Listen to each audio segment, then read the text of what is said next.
북적북적 톡설. 안녕하세요. 오늘은 역사에 관한 이야기, 좀 고민해볼 역사에 관한 이야기에 글을 찾다가 식민사관을 살펴보는 책이 있습니다. 이덕일님의 책이 우리 안에 식민사관이라는 책인데 거기에 좀 흥미롭게 볼 부분이 있어서 골랐습니다.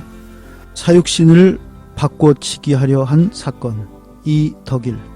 부산대 사학과 명예교수인 이재호 선생은 1985년에 한국사의 비정을 간행했는데 그중 사육신 정정론의 허점이라는 대목이 있다. 역사는 함부로 왜곡, 변조할 수 없다라는 부제가 붙어있는데 1970년대 중반 사육신의 한 명인 유흥부를 김문기로 바꾸려고 시도했던 사건의 심화를 적은 것이다. 이 내용은 2008년 조선사 3대 논쟁이란 제목으로 다시 출간되기도 했다. 필자는 사육신 사건이라는 명칭보다 상황, 단종, 복위 귀도 사건이란 명칭을 주로 쓴다. 단종을 복위시키려다 사형당한 사람은 성산문, 박백년, 하의지, 이계, 유흥부, 유성원의 6명보다 훨씬 많은데 그중 그들 60만이 사형당한 것처럼 오해할 우려가 있기 때문이다. 이 논쟁을 생각할 때 주의할 점은 김문기 역시 이 사건으로 사형당한 단종의 충신이란 점이다. 덕이 공조판서를 지냈던 김문기는 이조판서 민신, 병조판서 조극관과 함께 판서급을 연창하는 삼중신의 한 사람으로 단종을 제사할 때 함께 제사 지내는 어정배식록의 육신보다 상위에 위치한 인물이다. 사육신이 더 많이 알려졌지만 직급은 삼중신이 더 높다는 뜻이다.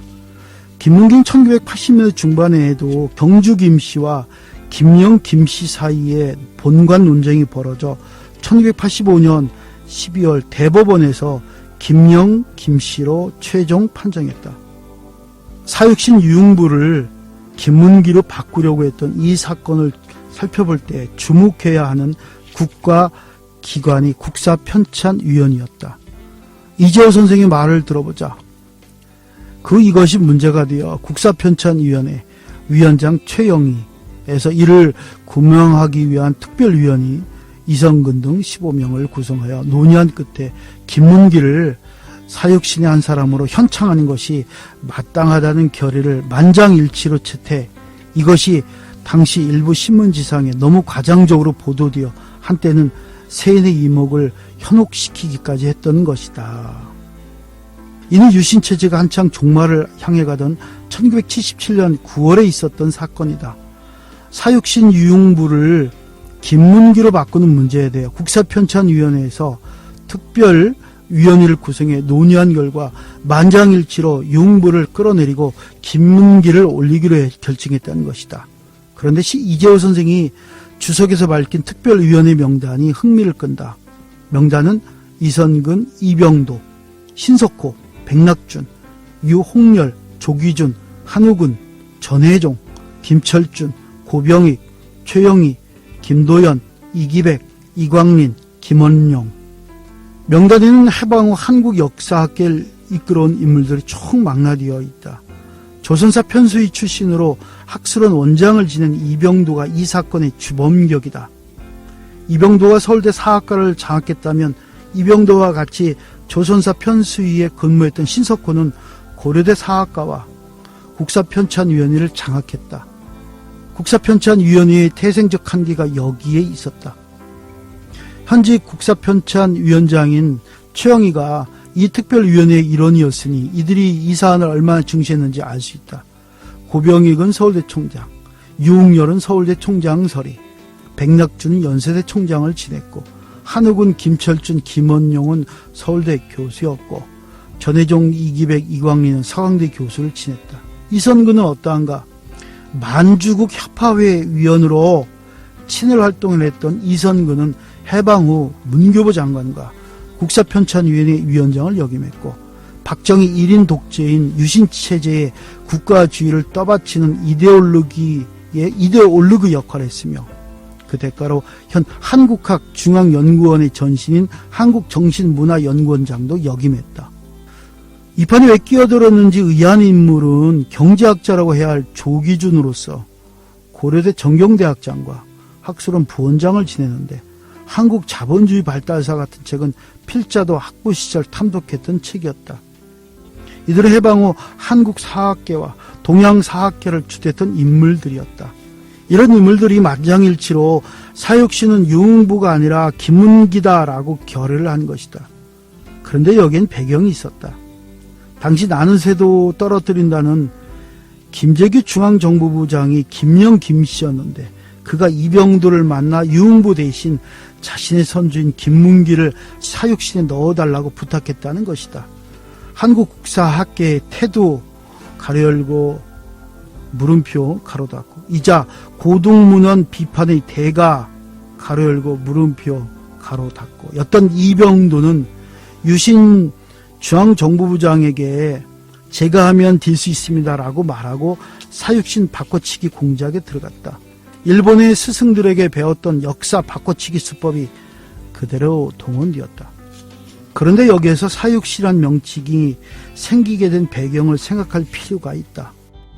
생육신의 한 사람인 남효은이 육신전을 쓴 것이 시초인데 남효은이 왜 육명만을 출했는지는 분명하지 않지만 필자는 당나라를 무너뜨리고 후량을 세운 주전층에게 죽음을 당한 배추 등 6명의 사적이 신호대사 당육신전에 실린 것에 착안하지 않았을까 추측하고 있다. 육신전은 금서로 지정되었지만 사대부 가마다 베껴놓고 외우지 않는 집이 없었다고 할 정도로 많은 사람들이 이 책을 읽으며 사육신의 충정을 기렸다. 그러나 세조의 혈통이 계속 왕위에 오르면서 사육신은 여전히 금지된 인물의 반열에 있어야 했다.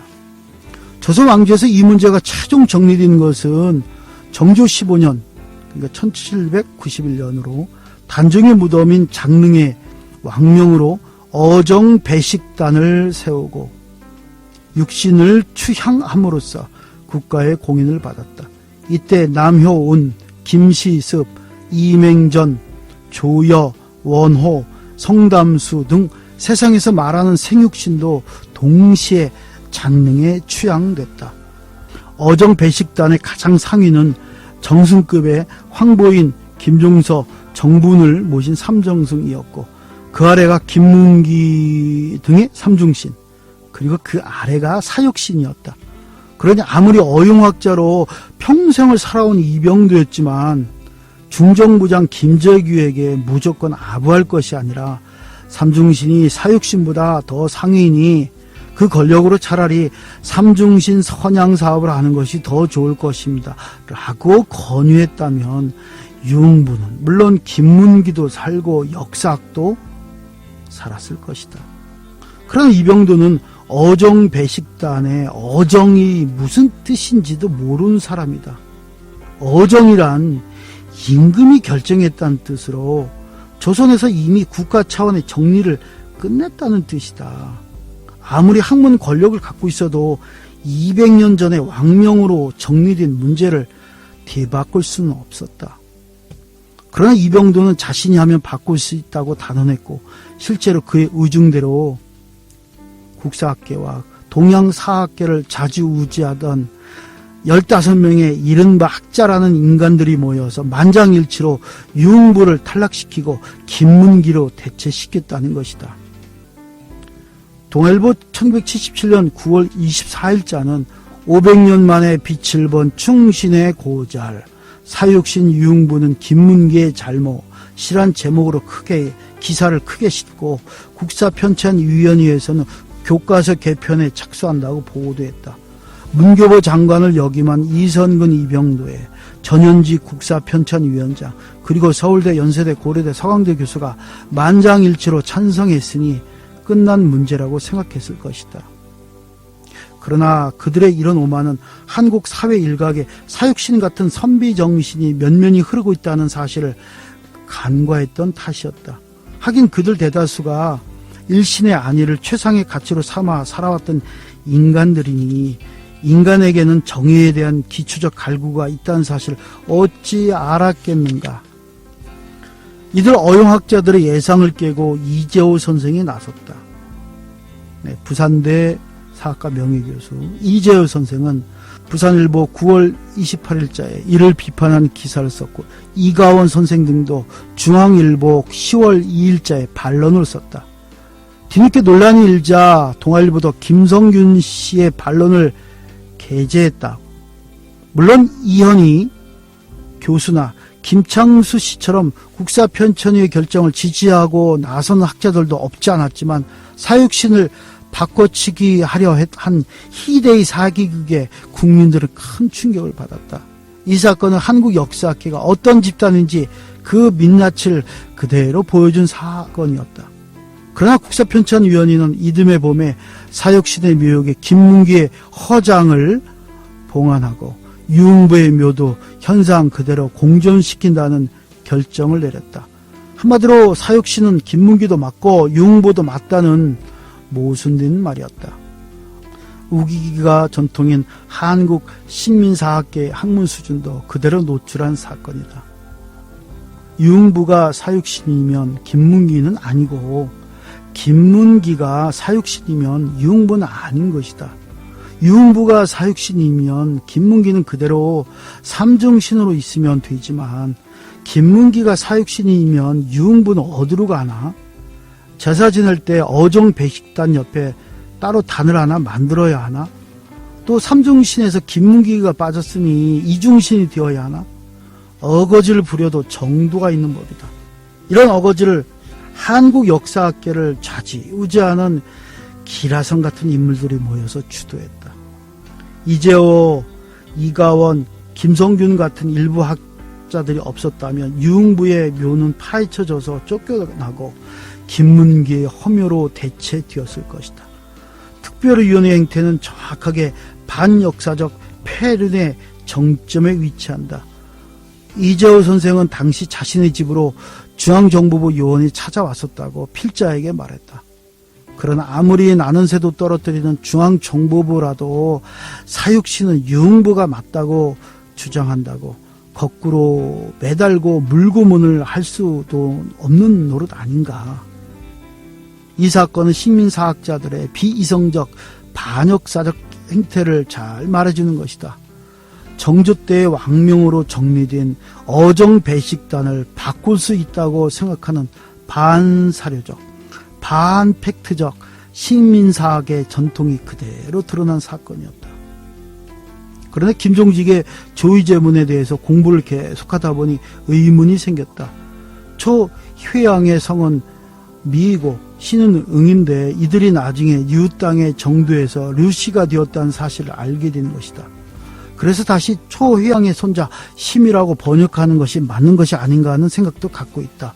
손심이 아니라 웅심으로 해석해야 하지 않느냐는 생각이지만 아직껏 명확한 결론을 내지는 못하고 있다. 필자가 학문적 인연을 맺은 사람들은 이처럼 남들과는 좀 다른 경로로 만나게 된 이들이 많다. 필자에게 천고라는 호를 지어준 이준영 선생도 한가람 역사문화연구소 고문인데 역시 만나게 된 데는 사연이 있다. 90년대 중반 이준영 선생은 자유문구란 출판사를 경영하는 한편 고전 번역에 매달리고 있었다. 자유문구는 당초 아나키스트들이 설립한 출판사였는데 그때 대학 강사로 있던 필자는 학생들에게 아나키스트 정화암의 자서전인 몸으로 쓴 근대사를 읽고 독후감을 쓰라는 주제를 내주려 했다. 그런데 시중에서 책을 구할 수가 없어서 직접 출판사로 찾아가니 뜻밖에도 노사 기정진 선생의 학맥인 일제 정흥채 선생의 월산서당에서 경전을 연구한 정통유학자였다. 그래서 정통유학자의 세계에 대해서 많이 배웠다. 필자가 글로 쓰기 꺼리던 이런 사적인 이야기를 왜 공개하느냐면 학문이라는 글자 그대로 묻는 것을 배우는 과정이란 평범한 이야기를 하기 위해서다. 필자는 개인적으로 식민사학에 아무런 구원이 없다. 마찬가지로 민족사학에도 개인적으로는 아무런 전연이 없다. 공부하다 보니 식민사학이 그러다라는 사실을 알게 되어 여기까지 온 것이다. 그런데 대한민국에서 독립운동가들의 역사관을 계승해서 대한민국의 정체성을 바로 세우려 한다는 이유로 필자는 많은 일을 겪었다. 대한민국에서 독립운동가들의 역사관을 계승하겠다고 마음먹는 순간 유무영의 순환을 겪을 각오를 해야 한다. 물론 앞에서 말한 단죄로 박사학위를 받았다는 전 국사 편찬위원장처럼 어느 자리에 가서는 단죄를 계승한 척하고 어느 자리에서는 이병도를 계승한 척하는 분절적 사고를 하면 양쪽에서 다 대접받을 수 있을지도 모른다. 그러나 단죄 사학과 두개 사학은 공존할 수 없다. 양쪽의 타협점은 없다.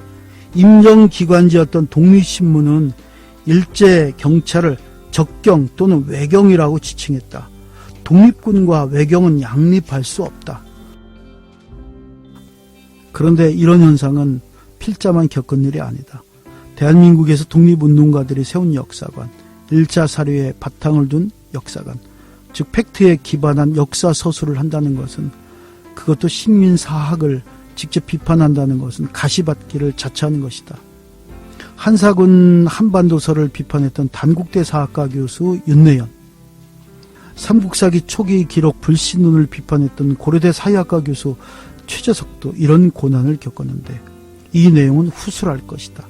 김규현, 박은식, 이상용, 이시영, 신채호 등의 역사관을 계승하려는 노력이 숱한 억압을 받는 대한민국은 과연 독립국가인가라는 생각이 들지 않을 수 없다. 그런데 이런 그릇된 현상은 역사학만이 동떨어져서 존재있기에 생겨난 것이 아니다. 해방 후 독립운동가들이 새 정부의 주체가 되어 독립운동가들을 포상하고 친일파를 숙청함으로써 새 국가의 기초를 반석 위에 올려놓았어야 하는데 거꾸로 친일파들이 정권을 잡아 독립운동가 제거에 나섰다. 이런 역사 영리의 한 부분이 해방 후 식민사관의 특세다. 한국 사회가 발전하면서 다른 분야의 신일 색채는 희석되었지만 식민사관은 거꾸로 강화되었다. 이것이 현재 발전한 대한민국과 맞지 않아서 많은 마찰을 일으키고 있는 것이다. 직접 경험해 보지 않으면 쉽게 믿기조차 힘든 식민사관, 즉 조선 총독부 사관의 실체에 대해서 보다 가까이 접근해서 연구를 해봐야 한다. 네, 사육신묘가 아니라 사칠신묘로 둔갑된 이야기에 관한 이덕일 교수의 글입니다. 이덕일 역사학자는 한가람 역사연구소를 이끌고 있고 좋은 책을 많이 내놨습니다. 당쟁으로 본 조선 역사, 송지열과 그들의 나라, 이성계와 이방원, 정도전과 그의 시대, 정약용과 그의 형제들, 또 사도세자가 꿈꾼 나라, 잊혀진 근대. 어떤 평자는 이분에게 이렇게 얘기를 하더라고요. 21세기 한국을 이끌어갈 새로운 역사관을 정립하기 위해 한 손에는 사료를, 다른 손에는 펜을 들고 총성 없는 역사 독립전쟁을 치르고 있다라고 하고 있습니다. 우리 안에 식민사관이라고 해서 망곤당에서 나온 책인데 아주 더 많은 읽을 거리가 있습니다. 이 글을 접하고 나서 자료를 직접 가볼 시간은 없었는데 자료를 쭉 찾아봤습니다. 사육신묘라고 이제 판이 붙어 있어요. 그 철판으로 왜 국가 기념물 같은 데 보면 왜 판으로 이렇게 철판으로 해서 글씨 흰색 써 있잖아요. 성산문, 박백년, 하위지, 이계, 유성원, 유흥부까지 있고 그 판에다가 밑에다가 한 줄을 더 만들었습니다. 김문기가 들어 있어요. 그리고 그 근처에는 또 이 집안 있죠. 김문기 집안, 김문기 기념관이 만들어집니다. 어떤 그 블로그에는 이렇게 썼더라고요. 김문기 자체가 나쁜 건 아닌데 굳이 사육신에 들어가게 되어 오히려 역사에 오점이 남는 듯하다. 후손들도 발빠르게 여기에 종친의관을 세웠다. 그 사육신묘 있죠? 그 기념관 옆에 한 5층짜리인가 6층짜리 기념관이 세워져 있어요. 아파트 앞에 사진을 보면 이렇게 썼습니다. 사육신 김문기 선생 기념관. 이렇게 건물을 줘놓고 있습니다. 이것이 많은 분들이 블로그로 찍어서 올렸더라고요. 오늘 식민사관에 관한 내용을 살펴보면서 아주 답답하기도 하고 막 화가 나기도 하고 그러는데, 오늘 사육신 묘에 관해서 이덕일 역사학자의 글을 소개했습니다.